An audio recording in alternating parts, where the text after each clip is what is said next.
ഞാൻ വരുന്നത് പാരിപ്പള്ളിയിൽ നിന്നാണ്. പാരിപ്പള്ളിയിൽ ഇത് കാണാൻ വേണ്ടി വന്നതാണ്. നമ്മളെ അടുത്തൊന്നും വേറെ ഇല്ലല്ലോ. മുമ്പ് തെങ്കാശിയിലായിരുന്നു ഉണ്ടായിരുന്നത്. ഇവിടെ വന്നപ്പോ നമ്മളെന്തായാലും കാണണമല്ലോ നമ്മുടെ നാട്ടിൽ വരുമ്പോഴത്തേക്കും. നല്ല ഭംഗിയുണ്ട് കാണാനായിട്ട്. ശാന്തമായ സ്ഥലമല്ലേ? അതെ അതെ, ആളും ഉണ്ട് ഒത്തിരി പേര് കാണാന്. ഈ കേരളത്തിൽ ഇത് ഇങ്ങനെ വളരുമെന്നുള്ളത് കേട്ടപ്പോ അത്ഭുതമായിട്ടാ തോന്നിയത്. കാരണം കേരളത്തിൽ ഇങ്ങനെ നമ്മൾ കേട്ടിട്ടില്ലല്ലോ, ഇതുവരെയും കണ്ടിട്ടും ഇല്ല. ഇപ്പൊ ഈ ഇടയ്ക്ക് തെങ്കാശിയിലാണ് ഇപ്പൊ എല്ലാരും പോയൊക്കെ ചെയ്തത്. അപ്പൊ ഇവിടെ വന്നതില് നല്ല സന്തോഷം. നല്ല ഭംഗിയുണ്ട്, നല്ല വിടർന്ന് നിൽക്കുന്ന കാണുമ്പോ നല്ല ഭംഗിയുണ്ട്. പിള്ളേർക്കൊക്കെ എൻജോയ് ചെയ്യാൻ പറ്റി. ഭംഗിയായിരുന്നു. അവധിക്കാലം സൂപ്പറായിരുന്നു. അടിപൊളി.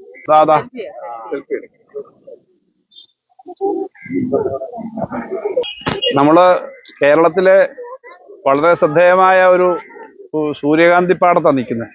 ശ്രദ്ധേയം ഞാൻ പറഞ്ഞത് കേരളത്തിൽ സാധാരണ അധികം ചെയ്യുന്നതല്ല ഈ സൂര്യകാന്തി തോട്ടവിളയായിട്ട്. തമിഴ്നാട്ടിലും മറ്റും വളരെയേറെ ചെയ്യുന്നതാണ്. ഇവിടെ ഇവര് യഥാർത്ഥത്തിൽ ഈ മനുവും അനിലും രണ്ടുപേര് ഈ ഒരു സ്ഥലത്ത് മാത്രമല്ല, ഇത് നമ്മുടെ കല്ലടയാറിന്റെ തീരത്തുള്ള നല്ല ഫലഭൂയിഷ്ടമായ ഒരു പ്രദേശമാണിത്. ഇവരവിടെ കഴിഞ്ഞ വർഷം അതിന് മുമ്പും ഒക്കെ ആയിട്ട് ഇവിടെ കൃഷി ചെയ്തു തുടങ്ങി. പച്ചക്കറി കൃഷി, പ്രധാനമായിട്ടും തണ്ണിമത്തനും അതുപോലെ കുറെ ഇനങ്ങൾ കൃഷി ചെയ്തിരുന്നു. ഇവിടെ മാത്രമല്ല, മറ്റ് 2-3 സ്ഥലങ്ങളിൽ ഇതുപോലെ സ്ഥലമെടുത്ത് കൃഷി ചെയ്യുന്നുണ്ട്. അപ്പോൾ കൃഷി ചെയ്ത് അതിൽ നിന്ന് ഒരു വരുമാനം ഉണ്ടാക്കി നല്ലതുപോലെ മുന്നോട്ട് പോകാം എന്ന് കാണിച്ച് ചെറുപ്പക്കാരാണ് ഇവരെന്ന നിലയിൽ അന്ന് തുടങ്ങിയതാണ്. അന്ന് തന്നെ ഇവരുടെ പ്രവർത്തനങ്ങൾ വരാൻ എനിക്ക് അവസരം കിട്ടിയിട്ടുണ്ട്. ഇപ്പോൾ ഈ സൂര്യകാന്തിയുടെ എല്ലാം പടം വെച്ചൊരു വാർത്തകൾ വരുന്നുണ്ട്. യഥാർത്ഥത്തിൽ സൂര്യകാന്തി ഒരു വാണിജ്യാടിസ്ഥാനത്തിൽ ഇവർ കൃഷി ചെയ്യുന്നതല്ലെന്നാണ് ഞാൻ മനസ്സിലാക്കുന്നത്. ഈ സ്ഥലം ഒന്ന് തറയൊരുക്കാനും ഇവിടെ ഈ ഇറിഗേഷനൊക്കെയുള്ള പൈപ്പൊക്കെ ഇട്ടിട്ടുണ്ട്. ഇതെല്ലാം ഒന്ന് ശരിയാക്കി ഇവിടെ ഇപ്പൊ തണ്ണിമത്തനും മറ്റു കാര്യങ്ങളൊക്കെ ചെയ്യും. പച്ചക്കറികൾ കൃഷി ചെയ്യും. ഇവിടെ തൊട്ട് ചേർന്ന് ഈ MC റോഡിലെ ഏറ്റവും തിരക്കുള്ള റോഡാണിത്. ഇവിടെ കൂടി പോകുന്ന ആളുകൾ നല്ല നാടൻ ഇനങ്ങൾ, വലിയ കെമിക്കലൊന്നും ഇല്ലാത്ത നല്ല കൃഷി സാധനങ്ങൾ കിട്ടുന്ന ഒരു സ്ഥലമായിട്ട് ഈ സ്ഥലത്തെ കണ്ടിട്ടുണ്ട്. അപ്പൊ ഇവരുടെ ഒരു നാടൻ ഉൽപ്പന്നങ്ങൾ കിട്ടുന്ന ഷോപ്പും ഉണ്ട് അവിടെ പഴവർഗ്ഗങ്ങളുണ്ട്, മാമ്പഴം. ഓരോ സ്ഥലത്തെയും ഓരോ സമയത്തെയും പഴങ്ങളും മറ്റു കാര്യങ്ങളും പച്ചക്കറിയൊക്കെ കിട്ടുന്ന സ്ഥലമാണ്. അപ്പൊ ഇവരുടെ ഒരു നല്ല ഇനിഷ്യേറ്റീവാണ്. കർഷകർ എന്ന നിലയിൽ ഇവര് ഇതുകൊണ്ട് നന്നായി മനുഷ്യന് ചെയ്യാൻ പറ്റും, വരുമാനം ഉണ്ടാക്കാൻ പറ്റും എന്നുള്ള കാര്യം തെളിയിക്കുന്നവരാണ്. അത് സംബന്ധിച്ചുള്ള ബാക്കി വിവരങ്ങൾ അവരാണ് പറയേണ്ടത്. എന്തായാലും കൃഷി കൊണ്ട് അവര് ഈ കുറെ സ്ഥലങ്ങളിൽ ഇങ്ങനെ കൃഷി ചെയ്യുന്നുണ്ട്.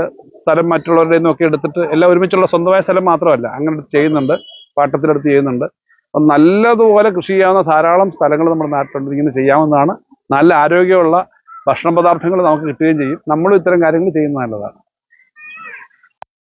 നമ്മൾ ധരണി ഫാംസിന്റെ ഔട്ട്ലെറ്റിന് തൊട്ടടുത്തായിട്ട് നമ്മളൊരു പച്ചക്കറി തൈകളുടെ വിപണന ഒരു കേന്ദ്രം തുടങ്ങിയിട്ടുണ്ട്.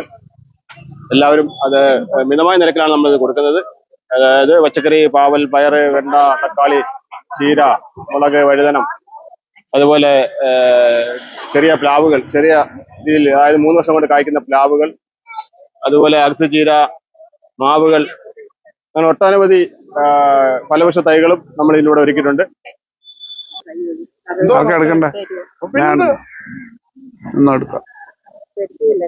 സെൽഫി അല്ല, നിങ്ങളുടെ അല്ലേ എടുക്കണ്ടേ?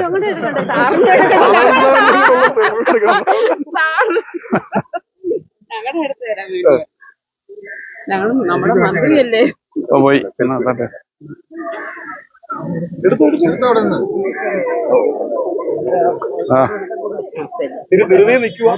പെട്ടെന്ന് വേണം. ദാദാ